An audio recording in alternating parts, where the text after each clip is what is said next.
Bonjour à tous, je vous retrouve aujourd'hui pour un petit tuto concernant des polices.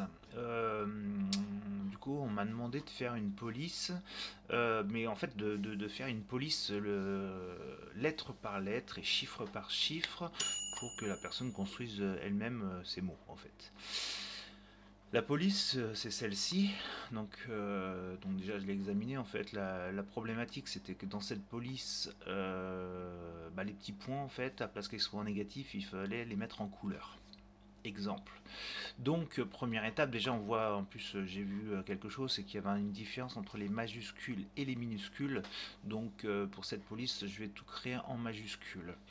Donc d'abord, bon, faut la télécharger, hein. Par exemple, celle-ci, c'est la Harrington Font.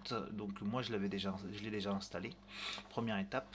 Et on va voir comment on procède pour pouvoir faire notre propre police, hein. Donc c'est pas un fichier de police qu'on met sur une brodeuse pour pouvoir tout broder en tapant les lettres.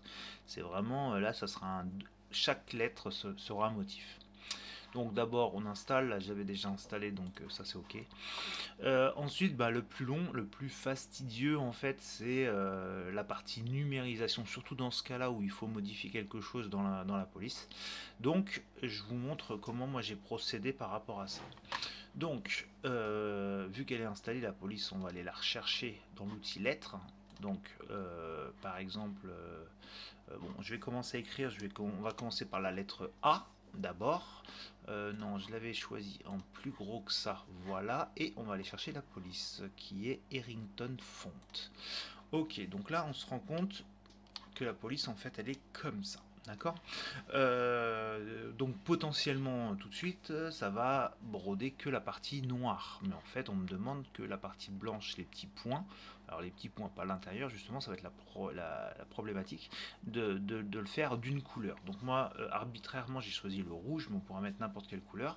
Et donc du coup je vais vous montrer comment j'ai procédé pour créer chaque motif en fait. Donc c'est un petit peu long. Euh, Là, comme j'ai créé la lettre à partir de l'outil texte, il faut faire attention parce qu'en fait, tout ce qui est sur la partie gauche, on n'est pas en mode chemin en fait. On est en mode la lettre ou carré, rond, etc.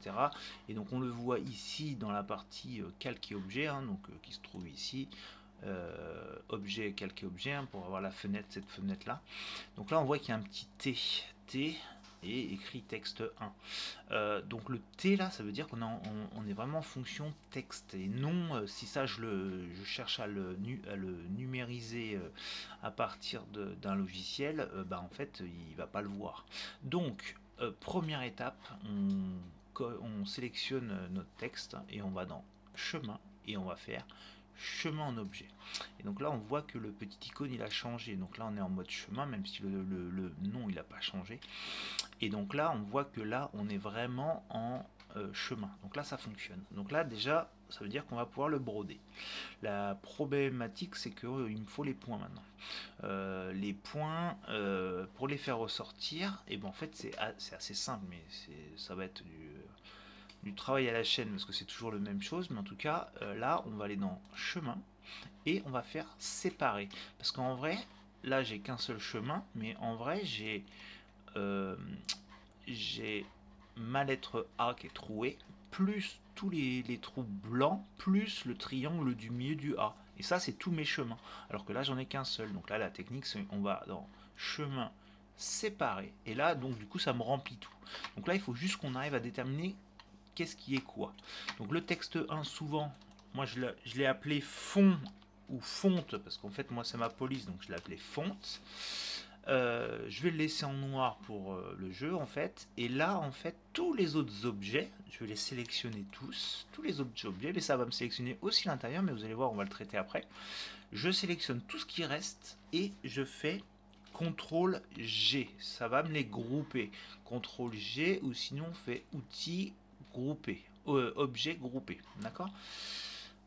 On va rester sélectionné là-dessus, on va les mettre en rouge. Et là, si on ne le voit pas, ça veut dire que en fait ma lettre A elle est pleine. Et si je remonte, donc là je les avais appelés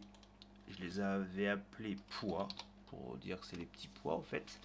Et là, si je le remonte d'un cran, du coup on les voit. Donc ça veut dire qu'il y a une problématique, ça veut dire qu'il va falloir qu'on fasse une différence de tout ça. Donc comment ensuite je fais? Je sélectionne tout. Et là je vais faire, je vais faire un dupliquer.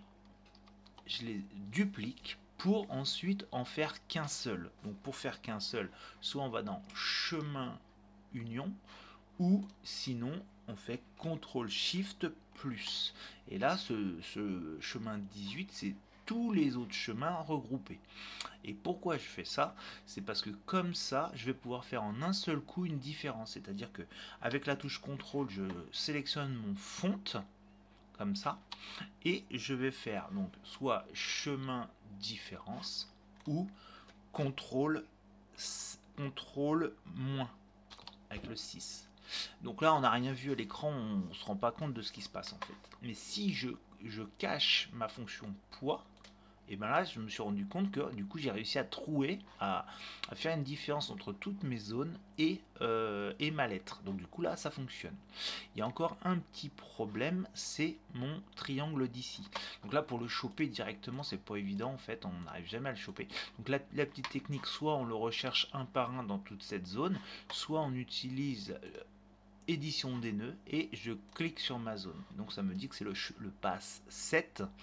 Mais en outil nœud, je peux pas supprimer. Donc il faut que je retourne sur sélection, mais ça me l'a sélectionné quand même. Et là, je fais supprimer. Et voilà, ma lettre, elle est faite. Donc là, je vais pouvoir enregistrer. Hein, donc c'est, moi, bon, maintenant je connais les raccourcis, mais c'est CTRL S. On fait enregistrer. Admettons, je vais le mettre sur le bureau. Je vais l'appeler A, lettre A, A poids, tiens, A poids.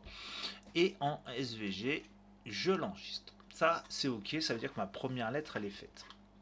Ah non, il y a une histoire de taille aussi que j'ai zoomé, mais donc là, je sélectionne tout, je clique sur le petit cadenas et la taille, on me l'a demandé entre 50 et 80, donc je vais faire 65.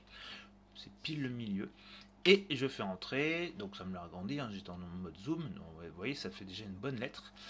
Et je fais encore CTRL S pour l'enregistrer, hein, pour enregistrer ce format-là. Donc pour le tester, je ne vais pas le supprimer. Et regardez bien l'ordre que je les ai mis, parce que c'est assez intéressant.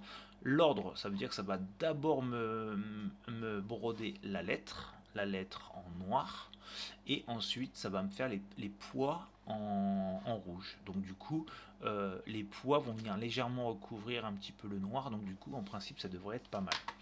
Donc, on passe dans, alors moi là pour le cas je vais vous le montrer avec Artistic Digitizer ou Exubérance, hein, c'est la même chose. Et du coup bon, moi j'affectionne plus particulièrement celui-là parce que c'est un petit peu plus simple à partir de fichiers SVG. Je vais faire ouvrir, je vais aller sur mon bureau, je vais chercher ma lettre A, si je la trouve, la A poids. Donc là on voit que les lettres noires, c'est rouge, parce que noir sur noir en fait on ne voit pas. Là ça me dit que la hauteur elle est 65, ça c'est parfait, et je fais ouvrir. Donc ça me fait cette partie là. Donc si je zoome un petit peu, alors moi j'aime pas trop le sens dans le sens des fils que ça s'est fait, parce qu'on a l'impression qu'il y a des manques, alors que c'est plutôt l'aperçu, puisqu'en termes de remplissage on est pas mal. Par contre effectivement les ronds d'emblée il les met bourdon. Donc pour pallier à ça, moi je préfère sélectionner, après vous ferez ce que vous voulez, mais en densité normalement c'est pas trop mal. Je trouve que depuis une des mises à jour de Artistic Digitizer, depuis la version 6, je crois que c'est la version 6, j'ai l'impression que l'aperçu il est moins bon, alors qu'on touche pas à la densité. Enfin bon, c'est comme ça. En tout cas là je vais utiliser le sens des points, je vais cliquer dans ma zone que je veux modifier, et là je vais les mettre à plat, c'est à dire que je clique, je maintiens, je glisse vers la droite horizontalement, je lâche. Et là du coup voilà, on verra ce que ça donne à la broderie, mais en tout cas moi je trouve ça plus sympa. Donc voilà, on l'enregistre une fois, je vais l'appeler A poids, ça me le met en draw, ça c'est mon fichier projet. Ensuite on choisit notre type de machine que l'on veut et on fait enregistrer sous et en Jeff par exemple. Et donc là du coup A poids en Jeff, et voilà, Et voilà ma première lettre de fait. Il en reste 25 pour faire l'alphabet complet, plus les chiffres, plus certains caractères spéciaux. Mais en tout cas, c'est comme ça qu'on fait notre... Enfin, comme ça, je procède pour faire mes propres polices. Donc voilà, c'était pour ce petit tuto assez rapide sur les polices. Je vous souhaite une bonne journée. A plus tard, au revoir.